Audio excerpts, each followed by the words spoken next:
Kalabtik. Ayan po, minekos-mekos na ninsa, no? Medyo luto na yung kabilang side. Mekos-mekos na yan. Ayan, mga tropang kalabtik, oh. Kita nyo naman. Kami po yung mag-iinsaladang pako. Yung pako, dito na rin po kinuha. Ito, fishing na may kasamang picnic.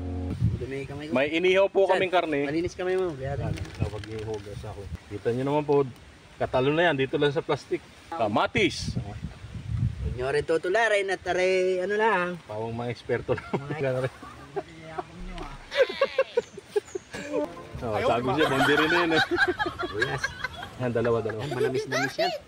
Hindi, kaya puting sibuyas ang kinuha ko eh. Ayan, sibuyas naman po. Tapos may paminta, may asin. Imisuka na rin dyan eh.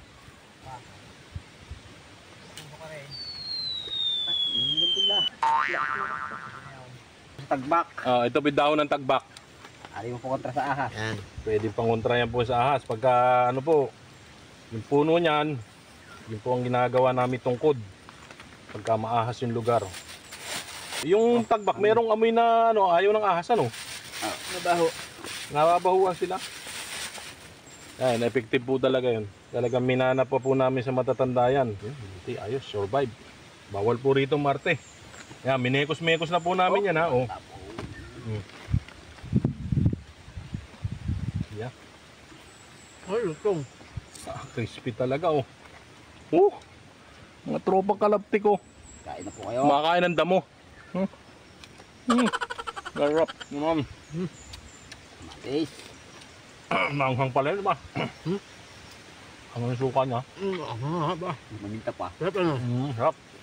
Sabang pa yan. Tapos may inihaw po. Yan, ang sarap ng kain din eh. Paano kumain sa 5-star hotel? Dito po, kamayan, bawal ang Marte. Sinasabi ko, pagkain ng karne ay dapat dahan-dahan ay. Talagang bumabarang ha, hindi anong wala. No. Sinasabi, tama ako no. Dahil kailangan mag-ingat. Dahil delikado po rin. Kailangan nila ligtas ang pagkain, hindi. Delikado po yan. Thank you for watching.